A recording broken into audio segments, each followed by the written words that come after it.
हमारे इधर गांव के पास से एक गंदा नाला जाता है और वहाँ पे ऑडी, मर्सिडीज, BMW वालों की लाइन लगी रहती है। अपने मन से वो विसर्जित ही करते हैं, लेकिन जब मैं उनको देखता हूँ तो वो फेंक रहे होते हैं। नाले में कोई क्यों विसर्जित करेगा? और वो ऐसे नहीं फेंकते, ऐसे लेंगे, घुमाएंगे और दूर फेंक के मारेंगे उसको। और वो सिर्फ माता जी को विसर्जित नहीं करने आते हैं, उस बहाने से अपने पूरी साल का वेस्ट लेकर भी आते हैं। हमारे गांव के पास से एक नहर जाती है, वो तालाब भी है। मैं अपने बच्चों को जब उधर लेके जाता हूँ, मैं उनको बताता हूँ कि भाई इस नहर में हम नहाते थे, पूरे दिन पड़े रहते थे, लेकिन अब वो नाला है। तो पापा नाले में नहाते थे। हाँ, अब वो मतलब मेरी बात पे यकीन ही नहीं करते, तो वो तो मेरे मुंह पे बोलते थे कि पापा फेंकते बहुत हैं। इस नाले में कोई क्यों नहाएगा? तो हम 10,000 रुपए वाटर मेडिटेशन के लिए दे रहे हैं, एक सुंदर तालाब के किनारे बैठने के लिए। लेकिन जब हम जैसे लोग ऐसे बोलते हैं ना, 1,000 रुपए दे दो, तालाब साफ कराना है, कोई नहीं देता। तालाब को बेसिकली साफ करने की भी जब बारी आती है तो किस तरह की टीम वर्क लगती है, कैसे करते हैं आप? अभी तो क्या है, तालाबों का हालत किसी बहुत गंदे नाले से अच्छा तो है नहीं, है ना। वो एकदम से कचरा घर जैसे दिखाई देते हैं और हर कोई उसको साफ कर भी नहीं पाता है। तो हमारे पास एक तो बहुत स्किल्ड टीम है जो इस तरह के तालाबों में घुस सकते हैं। मतलब ये कौन लोग होते हैं जो आप? जैसे मुझे याद है, जब मैंने आज से 6-7 साल पहले काम शुरू किया था, तो कई लोग थे जो ऐसे जमुना में या नहरों में जो ऐसे मूर्ति विसर्जन करके जाते हैं। तो उसके बाद ना उनको सिक्के भी मिलते हैं, डाइवर्स होते हैं, कॉइन डाइवर्स, है ना। तो वो घूमते रहते हैं और बहुत गंदा पानी रहता है वहाँ पे। तो मुझे कुछ ऐसे लोग मिले थे। अच्छा। मैंने उनसे पूछा कितना कमा लेते हो? किसी ने कहा 100 रुपए, किसी दिन 1,000 रुपए, किसी दिन खाली हाथ जाना पड़ता है। तो मैंने उनको बोला अगर मैं फिक्स कर दूं तो उनका इससे अच्छा तो बात ही नहीं है। तो मैंने ऐसे कुछ लोग मछली पकड़ने वाले थे नदियों में से, उनको मैंने अपने साथ लिया। तो अब हमारे पास एक अच्छी टीम है, उनको भी रोजगार मिला और कितने भी दलदल या गहरे से गहरे तालाब से वो सफाई कर सकते हैं। अच्छा। अब हम उनकी सुरक्षा का, सेफ्टी का, उन सब का भी ध्यान रखते हैं। पहले तो ऐसे ही कर लेते थे, है ना। हाँ, क्योंकि ऐसे तालाबों में एक तो पानी के सांप बहुत रहते हैं, कई बार और भी दूसरे कीड़े रहते हैं, तो वो सब का ध्यान रखते हैं कि किसी को कोई नुकसान ना पहुंचे। लेकिन ये है कि बिना मशीन और बिना स्किल्ड मैन पावर के ये काम होते नहीं है। तो पूरा दलदल से वो एक्वेटिक वीड्स जिसको हम कहते हैं, जलकुंभी, ये सब कुछ निकाली जाती है। फिर उसमें से सिल्ट, कचरा, ये सब निकाला जाता है। खुदाई होती है उसकी प्रॉपर, चारों तरफ पेड़ लगते हैं, फेंसिंग होती है। आराम से इस पूरे काम में 3-4 महीने लग जाते हैं और बहुत मेहनत लगती है। लोगों के साथ कोऑर्डिनेशन लगता है। जो लोग तालाब कब्जाई रहते हैं उनके साथ कई बार डिबेट करनी पड़ती है, बहस करनी पड़ती है। आप खुद भी कभी अंदर मतलब जाते ही होंगे? बहुत बार। तो कुछ ऐसा मतलब कुछ उसका आफ्टर इफेक्ट, पानी, गंदा नहीं, पानी? अब तो देखो, अब तो हमारे पास ड्रेसेस हैं। अच्छा। है ना, वो पूरा एक ड्रेस आती है यहाँ तक, आप उसको पहन के जाइए तो आपकी बॉडी से नहीं टच होगा वो। मैंने अपनी टीम को भी दे रखा है वो। तो लेकिन शुरुआती दिनों में कुछ ऐसा फेस किया? शुरुआती दिनों में जाना पड़ता था, तो उसके लिए क्या है, फिर एक मतलब स्किन इन्फेक्शन की हम दवाई रखते थे साथ में। पूरा एक उसकी स्ट्रिप रखते हैं, अगर कुछ होगी तो तुरंत खा लेते हैं उसको। तो उस तरह के प्रिकॉशन लेने पड़ता है। बहुत सारे तालाब हमें ऐसे मिले जहाँ पे जब हम करने पहुंचे तो पूरा दलदल से भरे हुए थे। लोगों ने हमसे कहा कि बेटा इधर मत जाना, है ना, इधर जो जाता है कभी वापस नहीं आता। क्योंकि उनकी क्या है, पालतू गाय, भैंस, कुत्ते, ये जाते थे तो दलदल में फंस के मर जाते थे। तो हमने देखा यार ऐसा क्या है इस तालाब में। वहां गए, देखा तो टीम ने बताया कि भाई इसमें दलदल बहुत ज्यादा है, इसलिए ऐसा बोल रहे हैं, और जानवर घुस जाते हैं, वहीं फंस के मर जाते हैं। हमने उनको साफ किया और साफ करते करते अगले साल उसी तालाब में हमने बच्चों को नहाते हुए देखा, उसी तालाब में हमने वापस से भैंसों को नहाते हुए देखा। तो हमने लोगों की जो मिथ्स थी उनको भी खराब किया। और एक गांव में तो जैसे वो तालाब पिछले 10 साल से एकदम खराब स्थिति में था, एकदम डंपिंग यार्ड के जैसे, 10-11 साल से। अब उसमें क्या था कि उस गांव के जो बच्चे हैं उनको मतलब उनको कभी यकीन ही नहीं था कि भाई ये तालाब कभी पहले अच्छा भी था, क्योंकि उन्होंने जब पैदा हुए तो वो इसी स्थिति में देखा। लेकिन जो बुढ़े थे, जो 50-60 साल के थे, उन्होंने उसको अच्छी स्थिति में भी देखा, है ना। तो हमने फिर जाके बच्चों को जब उसमें नहाते हुए देखा, तो हमने बच्चों से बाद में जाके पूछा कि भाई अब कैसा लग रहा है, तालाब वापस से सही हो गया? तो उन्होंने कहा जी वापस से कहाँ से हुआ, ये तो पहले था ही नहीं, अब तालाब बन गया। अब बना है। पहले यहाँ पे कूड़ा घर था, अब तालाब बन गया। है ना। तो तब मुझे महसूस हुआ कि तालाब रिजुवनेट तो उन लोगों के लिए हुआ जिन्होंने पहले से तालाब देखा था यहाँ पे। इन्होंने तो लैंडफिल साइट ही देखी है, इन्होंने तो कूड़ा घर ही देखा है यहाँ पे। तो जो अब बच्चे पैदा हो रहे हैं, जो ये जनरेशन है, उनको हम कैसे यकीन दिला पाएंगे कि यहाँ पे पहले तालाब था? अब मान लो जैसे मेरे पिताजी है, वो मुझसे मतलब जब भी बचपन में वो बताते थे कि हम 6 किलोमीटर 10 किलोमीटर जाते थे स्कूल। तो मैं हमेशा यही सोचता था, मतलब उनके मुंह पे तो कह देते था हाँ जाते होंगे, लेकिन बाद में तो यही सोचता था कि पापा फेंकते बहुत है। तैर के तो नहीं जा सकते। नहीं जा सकते इतना तो, है ना। अब मुझे पता चल रहा है, मैं हमारे गांव के पास से एक नहर जाती है और तालाब भी है। मैं अपने बच्चों को जब उधर लेके जाता हूँ, मैं उनको बताता हूँ कि भाई इस नहर में हम नहाते थे, पूरे दिन पड़े रहते थे, लेकिन अब वो नाला है। तो पापा नाले में नहाते थे। हाँ, अब वो मतलब मेरी बात पे यकीन ही नहीं करते। अब वो ऐसा सोचते हैं, अब क्योंकि मैं तो बोल नहीं पाता था, वो तो मेरे मुंह पे बोलते थे कि पापा आप फेंकते बहुत हैं। इस नाले में कोई क्यों नहाएगा? अब उनको कैसे यकीन दिलाऊं कि ये नाला नहीं था, ये नहर थी, सुंदर नहर थी। कभी कभी मुंह में पानी चला जाता था, पेट में भी चला जाता था, कभी बीमार नहीं हुए हम। वो जो डायलॉग है ना फिल्म का कि छोटी गंगा कह के नाले में कुदा दिया, अब तो वही हाल है। छोटी है ना, यमुना में देखिए कैसे झागों के बीच लोग प्रार्थना कर रहे होते हैं।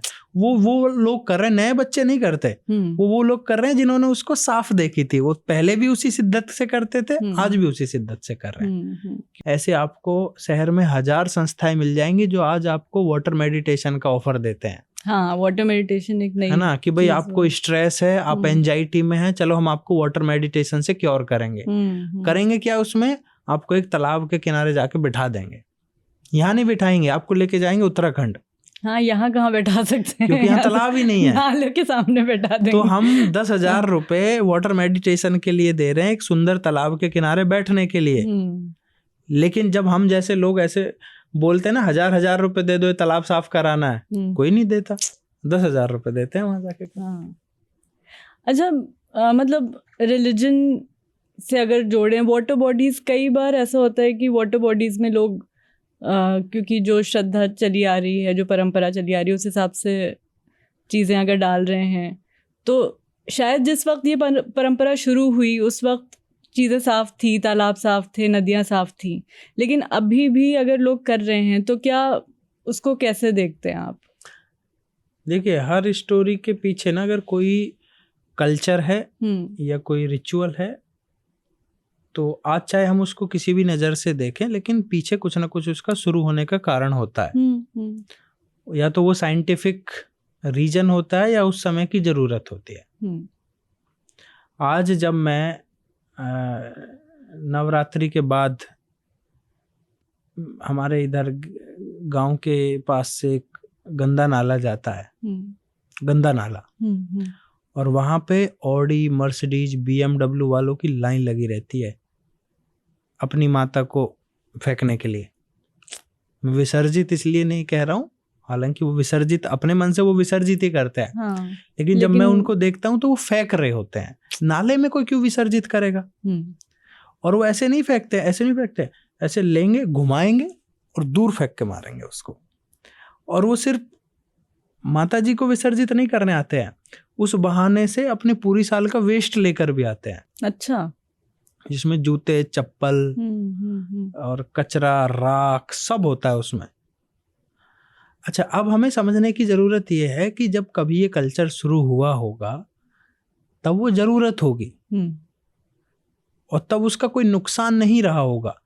मैं आज भी मेरे घर पे जो देवी बनती है, मूर्ति बनती है माता जी की, लेकिन हम चिकनी मिट्टी से बनाते हैं उसको।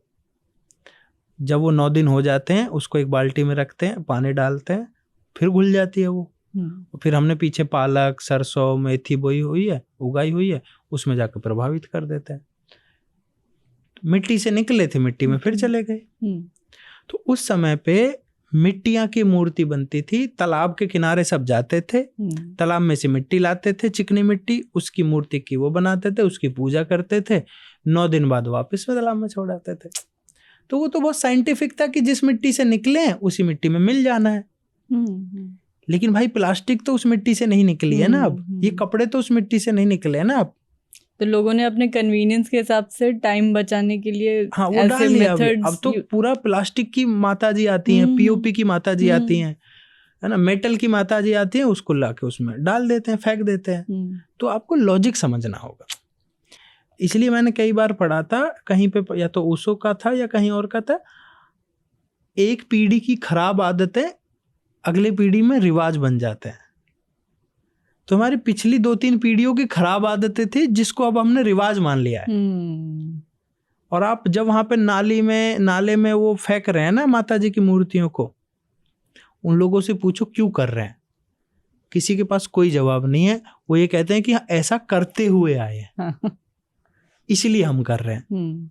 हमने अपने पेरेंट्स को ऐसे करते हुए देखा है। तो बच्चे जो बड़े होते जो करते हुए देख रहे वही कर रहे हैं। तो किसी के पास लॉजिक नहीं है, बस उन्होंने वो इसलिए फेंक रहे हैं क्योंकि वो करते हुए देख रहे हैं। लेकिन ऐसा नहीं है कि जो हमारी इस तरह के कल्चर और रिवाज बने हुए उससे सिर्फ नुकसान ही होता है।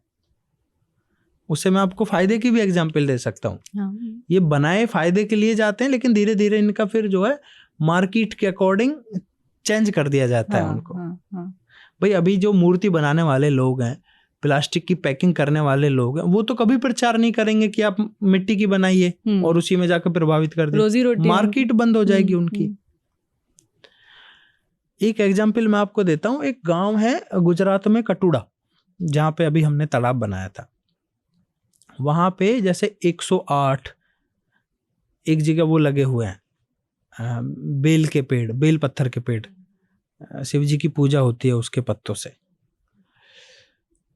कई जगह 1008 लगे हुए हैं।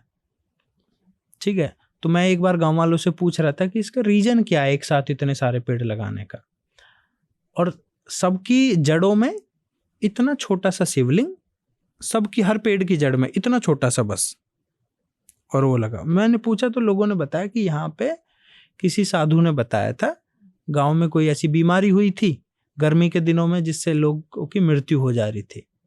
तो एक साधु से पूछा तो उन्होंने बताया कि भाई आप इतने पेड़ लगाइए, उसकी जड़ में शिवलिंग रखिए, पत्थर की छोटी सी नेचुरल पत्थर, और उस पर डेली जल प्रवाहित कीजिए, जल अभिषेक कीजिए उस शिवलिंग का। लोगों ने किया, लोगों ने पेड़ लगाया, उसकी जड़ में छोटा शिवलिंग रखा, लोगों ने उसको जल अभिषेक किया, डेली पेड़ को पानी लगा, पेड़ बड़े हो गए, पेड़ पे बेल का फल लगा। बेल का फल गर्मियों में बहुत फायदेमंद होता है, और उससे लोगों में जो है गर्मी में जो क्या कहते हैं शरीर में गर्मी नहीं गई और वो लोग बीमार होने कम हो गए, हैजा नहीं हुआ, बहुत सारी चीजें नहीं हुई। तो क्या था, एक साधु ने बताया, लेकिन अगर वही साधु इसको साइंटिफिक वे में बता देता ना, तो कोई नहीं करता कि भाई आप क्लाइमेट चेंज का सॉल्यूशन करेंगे, ग्लोबल वार्मिंग ठीक कर दें, कोई नहीं करता। उसने वो चीजों को धार्मिक रूप से बताया तो लोगों ने फॉलो किया। ये जो हमारे रिवाज हैं, ये हमारे कल्चर हैं, ये ऐसे बनते हैं। राइट। कोई बताता अच्छे के लिए है कि भाई आप ऐसे कर लीजिए, क्योंकि उनको लगता है कि अगर मैं धार्मिक रूप से बताऊंगा तो लोग मान लेंगे इसको। लेकिन वो धीरे धीरे फिर वो मार्केट कुछ लोग आते हैं और उसको चेंज कर देते हैं। पता चलता है कि प्लास्टिक के शिव जी रख दिए वहां। अब मान लो यही है, कितनी अच्छी पहल है। पेड़ भी बड़े हो रहे हैं, पर्यावरण भी बच रहा है, लोगों को फल भी मिल रहे हैं, लोग कम बीमार भी हो रहे हैं, लोग हेल्दी हो रहे हैं, सिर्फ मात्र एक सुझाव की वजह से। लेकिन अभी अगली साल नेक्स्ट जनरेशन में कुछ लोग आए कि चलो ठीक है यार, ये तो बहुत छोटा सा है, हम 50-50 किलो के प्लास्टिक के शिवलिंग लाते हैं। बस तो जो उनकी इंटेंशन थी पूरी मर गई। मार्केट के अकॉर्डिंग उन्होंने चेंज कर दिया। तो अब फिर हम बैठ के गाली देंगे कि यार ये तो गलत कर रहे हैं। वो रिवाज गलत नहीं था, शुरुआत गलत नहीं थी, वो तो हमने अपने अकॉर्डिंग उसको गलत बना दिया। सही बात। शुरुआत अच्छे के लिए ही हुए थे। जितने भी आप आज ये कल्चर रिवाज देख रहे हैं, सब अच्छे के लिए शुरू हुआ था, लेकिन मार्केट के अकॉर्डिंग कुछ लोगों ने, दुकानदारों ने उसको अपने हिसाब से चेंज कर दिया। बहुत अच्छी आपने बातें बताई हैं। हमें बस एंड में ये बताइए कि अभी अर्जेंट बेसिस पे अगर इसको प्रायोरिटी दे करके अगर पानी की समस्या से जूझना, मतलब जो जूझ रही है सरकार, कुछ करना चाहिए तो क्या करना चाहिए गवर्नमेंट को और क्या करना चाहिए सिटीजन्स को? क्योंकि उधर भी बहुत प्रॉब्लम है। जो सिविक सेंस की बात हो रही थी वो बेइंतहा कम है लोगों में।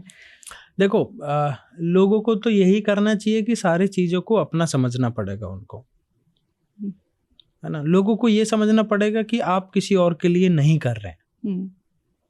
कई बार ऐसा होता है कि यार मैंने तो देखो तालाब बना के जैसे बहुत बड़ा एहसान कर दिया है।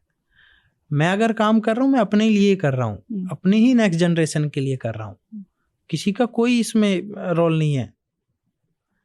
क्योंकि पेड़ रहेंगे, पर्यावरण साफ रहेगा, तालाब रहेंगे तो मेरा ही फायदा है उसमें। अदरवाइज तो लोगों की आधी इनकम तो डॉक्टर में चली जा रही है, आधी इनकम तो हॉस्पिटल के चक्कर में चली जा रही है। क्यों चली जा रही है? क्योंकि आसपास इतना जहर है। तो अगर मैं आज पर्यावरण के लिए कुछ कर रहा हूं तो किसी पे कोई एहसान नहीं कर रहा हूं, मैं अपने लिए ही कर रहा हूं। और मेरी वजह से जो छोटे छोटे बच्चे इस धरती पर आए हैं, मैं उनके लिए कुछ कर रहा हूं। मेरी वजह से आए तो मेरी रिस्पॉन्सिबिलिटी है कि मैं अपना कंट्रीब्यूशन उसमें दूं। और आज बहुत सारे ऐसे प्लेटफॉर्म्स है जहां आप अपना ये चेक कर सकते। भाई आपके पास समय नहीं है तो आप हमें बोलिए कि भाई मेरी तरफ से आप 100 पेड़ लगा दीजिए, मेरी तरफ से 20 पेड़ लगा दीजिए। हम लगाएंगे, आपको फोटो भेजेंगे, उसकी अपडेट भेजेंगे। मत आपको समय दीजिए साइट पे। ऐसी बहुत सारी ऑर्गेनाइजेशंस है, तो आप कम से कम अपने हिस्से का करिए। मैं बहुत सारे जब बच्चे वॉलंटियर्स आते हैं ना पेड़ लगाने के लिए, तो मैं हमेशा ये पूछता हूँ, बेटा कितने पेड़ लगाए अभी तक? 60% 70% ऐसे लोग होते हैं जिन्होंने आज तक एक भी पेड़ नहीं लगाया कहीं पे। तो मैं तो उनसे ये कहता हूँ कि आप तो ऑक्सीजन दूसरे के हिस्से की ले रहे हैं, अपना तो कुछ कंट्रीब्यूशन है ही नहीं। आपने तो सिर्फ नेचुरल रिसोर्सेज को सिर्फ वो बर्बाद किया, यूज किया, आपने कुछ दिया तो नहीं है बदले में। तो आप अपने हिस्से का करिए, जिससे कि आपको प्राउड भी फील हो और ऐसा भी लगे कि भाई नेचर से मैंने कुछ लिया है तो नेचर को मैंने रिटर्न में कुछ दिया भी है। और जहां तक गवर्नमेंट की बात है, गवर्नमेंट को ये समझना पड़ेगा कि अपनी जीत के लिए, अपने लोगों को फायदा पहुंचाने के लिए आपको बहुत ज्यादा नेचुरल रिसोर्सेज को बर्बाद कर भी देंगे तो कुछ फायदा नहीं होगा। आप यहाँ पे किसी को फायदा पहुंचाते हैं, बदले में घूम फिर के वहीं पे नुकसान होता है। लोग ज्यादा बीमार होते हैं, आपको उधर ज्यादा खर्च करना पड़ता है ना। तो आप घुमा फिरा के किधर से भी कुछ कर लीजिए, बात तो वही रहती है। और पर्यावरण ऐसी चीज है, दिखता नहीं है लेकिन इससे कई हजारों करोड़ों रुपए का नुकसान भी होता है क्लाइमेट चेंज की वजह से।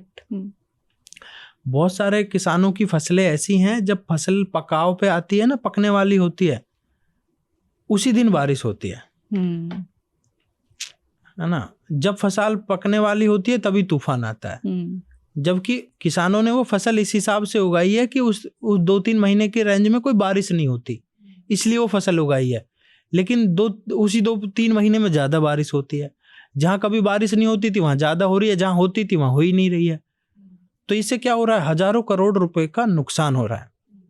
आप मान लो बारिश ना हो पूरी तो कितना डीजल जलेगा, यूज होगा। तो ये घुमा फिरा के हजारों करोड़ रुपए का नुकसान होता है इकोनॉमी को।